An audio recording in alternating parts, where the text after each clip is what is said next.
boy. Wow. This is a day. Well, here to take the confusions out of infusions. He's so good, it's not an illusion. Our kitchen scientist, Dan Kohler.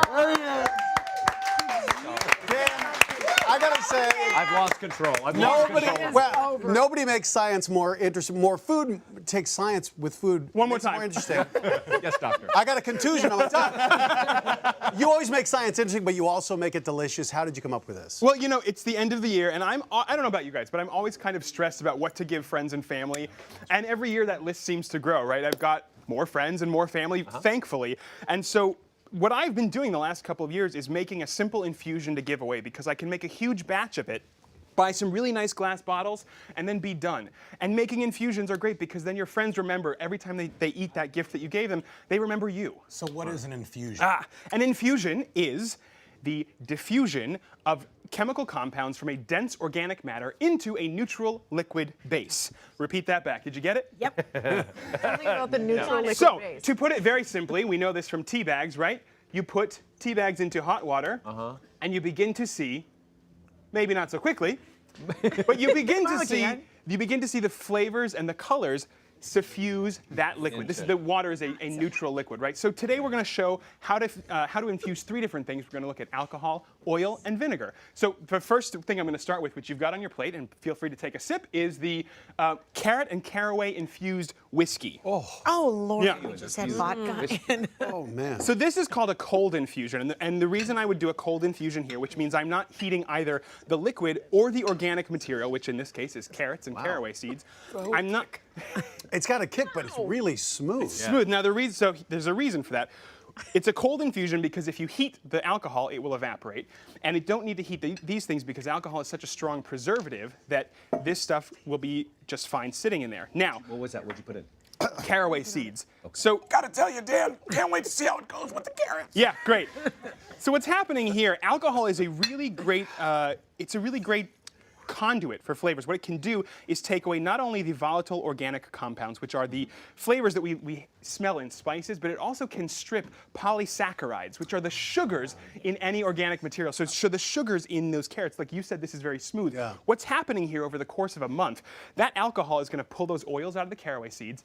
It's also going to take some of the sugar from the carrots and mellow out the alcohol. So what you have is a really nice sipping whiskey. So I make a big batch of this, let it sit in the cabinet, 2 weeks minimum, start tasting it, right? Party at Kohler's house, No, I gotta say, the smell on this is I have trouble with whiskey, but this really has mellowed it and smoothed it out. It's good. But it's still got the kick. Yeah, it's still got a kick to it. I would say. And you can start start tasting it after about 2 weeks, and then I would say go up to a month, and then strain the organic matter out, strain the carrots and the caraway out, and then bottle it up. Again, so that's very easy. This is cold infusion. Next up, we're going to go to what I would call a half-hot infusion. Okay. So we're going to infuse oil. Right now, I've got some lovely olive oil, and I have some fresh herbs. I have some rosemary and some thyme. Now this, I'm going to go half-hot on. I'm not going to heat the oil because when you heat the oil, the triglycerides, which are the fatty acids that make up oils, they begin to decompose. And we've smelled that when oil goes bad, right? When you heat oil too hot and it burns, that nasty rancid smell, that is triglyceride breakdown. So in this half-hot infusion, I don't want to heat the oil at all. What I do want to do is heat the organic material because oil can be a good breeding ground for bacteria. So what I'm doing is I'm drying out the herbs. That was fast? I was very quick. Very good.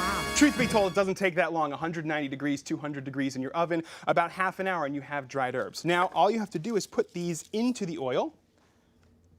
Oh, look at that. Yeah, Put it in Dr. Gadget's oven and have it in 2 seconds. Yeah.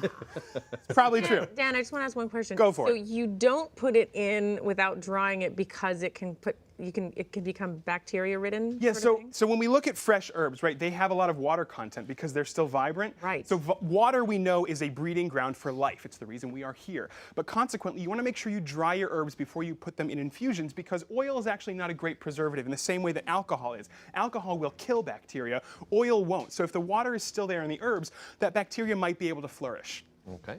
I've been doing it wrong for a long time. You and most of the country does. But again, it's not that. I mean, it's not a high risk. Okay. You can do this quickly, but to be safe, if you're giving it away as gifts, I recommend dry it out. Now I want to try Please, this. Which one is try it? it. Yeah. You've got a lemon oil Okay. there. So when I make lemon oil, I zest the lemon and I dry it the same way. Zest. 100 degrees. That's what we talked about earlier. Second time we've used that word Yeah. today, right? No, but it's these are the things you learn. Like so often, Duff made a good point. You hear these things, and when you have it explained to you, like Tanya said, it makes a lot more now sense. you know a little more. What's the next one next to the pink one? Next up, we're going to a full hot infusion. So I'm looking at vinegars right now. Vinegars, I would say, are the most underutilized ingredient in a home pantry. Vinegars will liven up anything you make, whether it's meat or vegetables. It's something that you should always have on hand. So I have a lot of flavors. Here, I'm heating the vinegar because it will extract as much flavor possible. So right now you've got some cranberry vinegar. It's a really beautiful color. It's the holiday season. Who doesn't want to make something lovely and red? Matches my pajamas. Kim, you know I only aim to make food that matches your clothing. You, Dan. So I put some. Oh my God! This is really good. That's It's really good, right? It's really good. So unbelievable. I put about a half cup of dried cranberries in there, and then to make it a little unique, I'm going to take some fresh lemongrass. And when you use lemongrass, you want to use the back of a knife blade and just bruise it up. This helps release some of those oils right under the surface.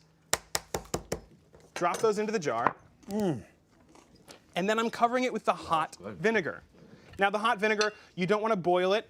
You want to bring it just under a boil. So just when it just starts to simmer, take it off the stove, put it on, and that's it. I mean, And we got to speed up, but I got to tell you, on behalf of everybody, this is fantastic. I just got to say, genius, genius!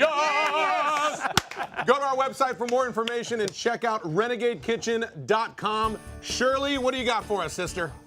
You're going to learn how to make this beautiful wire terrarium next with found objects.